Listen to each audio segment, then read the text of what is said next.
Regional leaders are stressing the need for continued engagement with Myanmar as they conclude informal talks in Bangkok ahead of a separate meeting with the ASEAN Bloc tomorrow.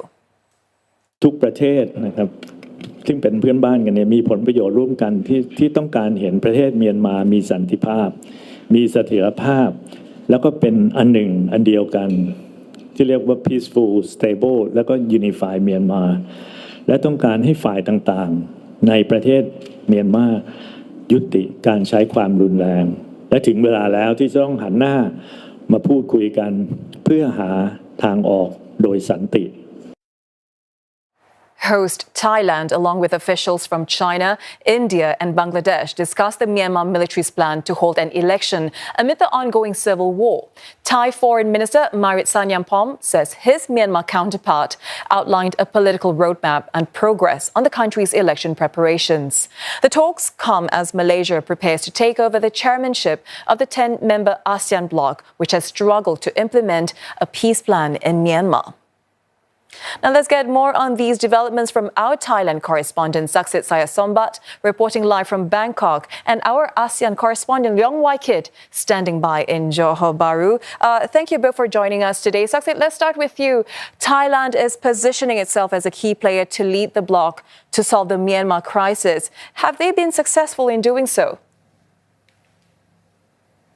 Now, before I answer this question, we have to look at these informal talks, how they came to be. Now, obviously, in the run-up to this, it has been pitched to us as an informal talks about border security and similar issues. But in essence, this is basically a platform for the Myanmar military government to make their pitch to their neighbors about a plan forward, about how they are going to bring stability into the country. And that pitch mainly involves those elections that they want to hold next year. Now, no further exact date has been given yet, but there's some framework, there's some shape that is being presented there, including a preparation for a population census, the registrations of 53 political parties, as well as the intention to invite foreign election observers, especially from the neighboring countries. And also what at least we have heard from the Thai foreign minister, that he says that his Myanmar counterpart is also saying that the door is for dialogue is open to all parties and that it is time to face the way of peace now. But the question, of course, is that why is Thailand hosting that? What has Thailand at stake here? Now, we're going to hear from the Thai foreign minister, Marit Singyampong, and listen very closely to what he has to say. ประเทศเพื่อนบ้านทั้งหลายรวมทั้งประเทศไทยมีความเข้าใจต่อความอ่อนไหวในสถานการณ์ทั้งในประเทศเมียนมาดีกว่าประเทศอื่นๆนะครับ Now, there's some veiled criticism there, basically saying that this should be an Asian solution or an Asian approach to this. For example, the United Nations Special Envoy in Myanmar, Julie Bishop, she is not invited, and Thailand is a direct neighbor to Myanmar. So whatever happens over there has a direct ramifications for Thailand, and this is why they're hosting it. And this is also whatever happened during this informal meeting with the neighbors that they are going to present to the ASEAN colleagues on the next day. All right, Saksith, thanks for that. Waikil, let's bring you in here. While Thailand wants to lead the bloc here, what more do we know about the Myanmar military government's plans for elections?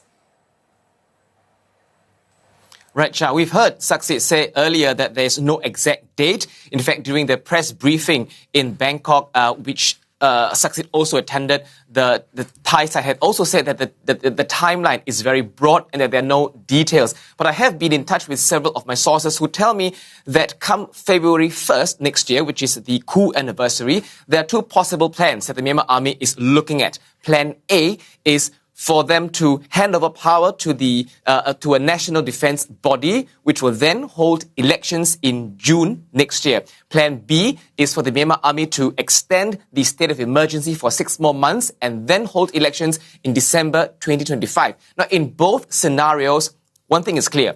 The power still is being held by Army Chief Min Aung Hlaing, and the duration of the elections is about 1 month. I've also been told that the elections are going to be held in phases, starting with the stronghold of the Myanmar junta, areas which they control in Myanmar.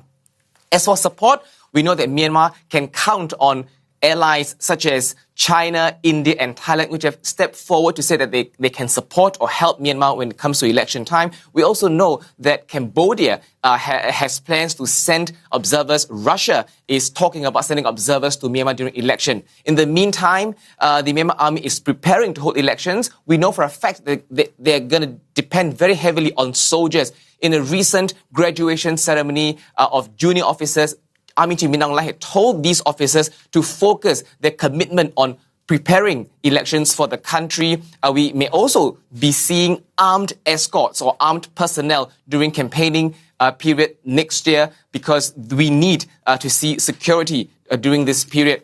And lastly, the information machinery has kick-started. The Myanmar army is planning to disseminate information in its narrative in 5 languages in Myanmar language, in English, Chinese, Russian, and Japanese. All right, thank you very much for that. Saksith, Saiyasombut and Leong there on ASEAN and Myanmar talks in Bangkok.